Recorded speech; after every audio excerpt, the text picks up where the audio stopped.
What's up, everybody? It's your favorite white person, Hunter Avalone here, back with another video. I hope you're hungry, because we're talking about the right eating their own. Recently, as in only a few hours ago, Republicans have once again demonstrated that they are no longer unified. Republicans have begun turning on each other on virtually every level, in the government and on a social level. Whether it's people that are really far right calling Republicans traitors, whether it's House Republicans wanting to break away from the GOP, whether it's ousting Liz Cheney, this has been a repeated pattern, especially recently with the right. And this is a little bit of a unique thing, because conservatives tend to prop up the status quo, which also means propping up a level of hierarchy. Now, I'm not an anarchist or anything like that, but it's pretty obvious that conservatives tend to be okay with hierarchy more than left-leaning people, generally speaking.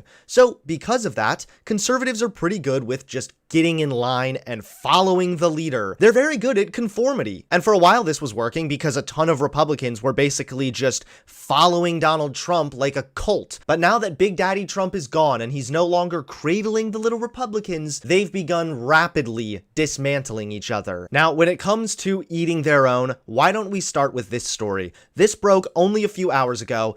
More than 100 Republican former officials to seek reforms and threaten a new party. The group will call for the GOP to either reimagine a party dedicated to our founding ideals or else hasten the creation of such an alternative. Oh no, Republicans, don't do that. You never win an election again. But please don't do that. The push will include 13 yet to be revealed principles that the signatures want the GOP to embrace. Now, I'll be honest, when I first heard about this, my thought process was, oh no, are these a bunch of further right Republicans that are going to introduce a bunch of resolutions that the GOP must embrace, like, thine shall not mutilate thine genitals? Something along those lines, but it turns out that these are actually anti-Trump Republicans that are angry at how extreme and radical the GOP has become. We're going to give the GOP one last chance to get its act together and moderate, but we're not going to hold our breath. We're ready to get out there and fight against the radical elements in the party, to try and excise those elements from within the GOP and our national politics, and to try to invest in the deeper pro-democracy bench. So here this is a complete bamboozlement. I thought this was going to be some negative thing, but no, they're actually saying enough is enough. The GOP has had enough time to decide whether it's going to separate itself from a man who is a chronic loser, he said, referring to Trump, predicting a raging civil war if the rest of the party doesn't get on board. I don't know if it's necessary to call Trump a chronic loser. Like, I feel like you could have made a better argument there at the end of the day, but still, I can appreciate the fact that some Republicans are standing up against the obvious radical elements of the GOP. I can appreciate these people doing what they have to do to try and pull the GOP from the more extreme radical elements. However, I'll be honest, I don't see that happening anytime soon. Meanwhile, Liz Cheney, the House Republicans' third top position, was just ousted because of her anti-Trump sentiments. And not just anti-Trump, she was against the obvious and debunked lie that the election was stolen. This is not about policy, this is not about partisanship, this is about our duty as Americans, Cheney said. Remaining silent and ignoring the lie emboldens the liar. I will not participate in that. I will not sit back and watch in silence while others lead our party down a path that abandons the rule of law and joins the former president's crusade to undermine our democracy. So because of comments like those, she was just ousted from her position, and now they're looking at replacing her with a prominent Trump ally. I mean, how cucked can you possibly be? It just goes to show that some of these Republicans are going to break away here and there, but Republicans are excellent at conformity. These Republicans that support Donald Trump are insane, and I can appreciate the fact that there are other Republicans standing up to the fact that not everyone who claims to be a conservative or Republican needs to be some crazy QAnon or Trump supporter. This is a pretty reasonable position, but when your brains are gone because you've given them up to follow your messiah, Big Daddy Trump, I guess it's going to be kind of hard to convey that message. So yeah, she was ousted ousted for daring to be against Trump. And you know, it kind of makes me laugh because Republicans talk all the time about cancel culture, about how you're not even allowed to have a different opinion without getting canceled. Meanwhile, the Republicans just canceled a woman for having a different opinion. Now that's what's happening with Republicans eating their own as far as it goes within the government. But what about on a social level? Now, of course, we're all familiar with the fact that Caitlyn Jenner is running for the governor of California. Caitlyn Jenner, although being trans herself, is pretty obviously a Republican. She didn't have a very nuanced approach when it came to trans people competing in sports, and a lot of conservatives are starting to warm up to the idea of playing the identity politics card and having a trans person that peddles what they think. But of course, there are other conservative types that don't quite see it that way. This brings us to our good friend, Caitlin Bennett, with special guest, Michelle Balkin. Now, Caitlin Bennett and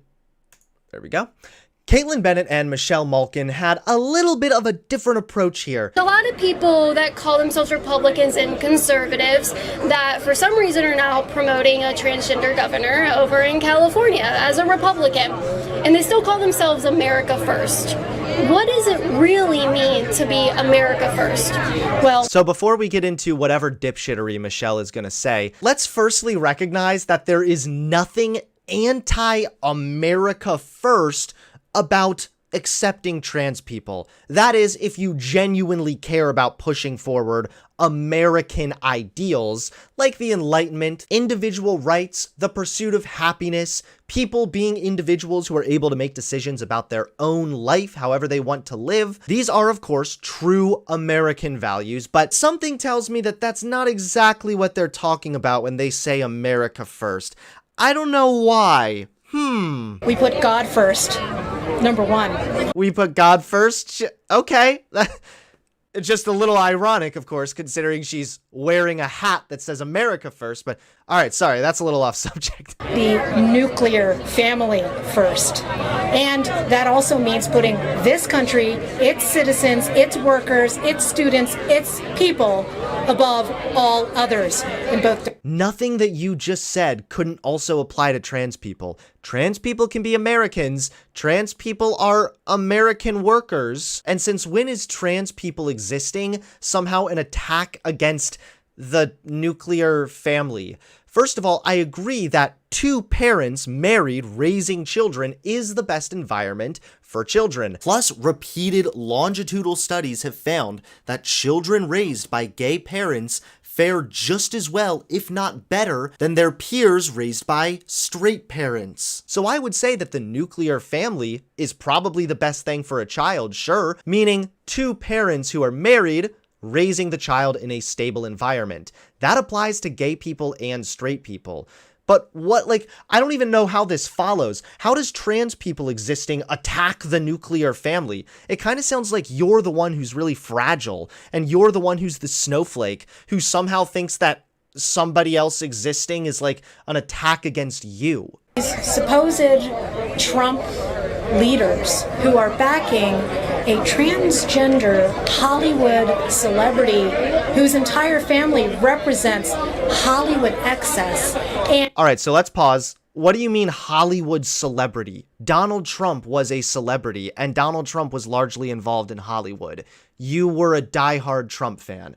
None of this has anything to do with Caitlyn Jenner being a celebrity. That's a lie. The only thing Michelle Malkin cares about is that Caitlyn Jenner is transgender. She's trying to mask it in these other things because she's a dishonest piece of shit. But if she supported Donald Trump, she is in no place to complain about anybody being a celebrity. And enables all of the worst vices that have corroded our culture, that have corroded the civic fabric. What is even the point? Notice how she's not saying anything or making an argument. She's literally giving so much power to trans people. Man, are there any trans people watching? Do you feel fucking powerful? Because you literally, just your mere existence is undoing the fabric of American society. Swamp creatures stabbing Donald Trump in the back. Some of Donald Trump's own family members who are not with us. And, you know, if you're not with us, you are against us. And those people Get in line. Don't think outside the box. No free thinking over here. Time, however, many of these same people in these organizations are pimping Caitlyn Jenner. Yes. Hey, thanks for helping us out with the brand distinction there. Keep going. Keep going. Real quick. Apparently now that's how we're going to distinguish whether someone's a real conservative or a fake conservative. The more bigoted person is clearly the real conservative. And it's incredible, the 360 pivot so many of these people are doing who were making videos about how there are only two genders, okay? I think we're thinking of the same. We won't name names, Oh, yeah. but if you're watching this and you're offended, if the shoe fits, then just wear it. Yeah. And change your, go back to what you believe in. Yeah. This is either my ego or are they talking to me? You guys heard it. Conservatives that dare to be a little less bigoted than normal and support a trans person that happens to agree with them on virtually all of their politics, you're a fake traitor. Ultimately, the fact that conservatives are beginning to eat their own is, of course, a good thing. The Republicans need to break down and eventually just fuck off and go away. Please give this video a like, comment below, and subscribe to the channel. Thanks everyone for watching, and I'll see you all soon. Peace.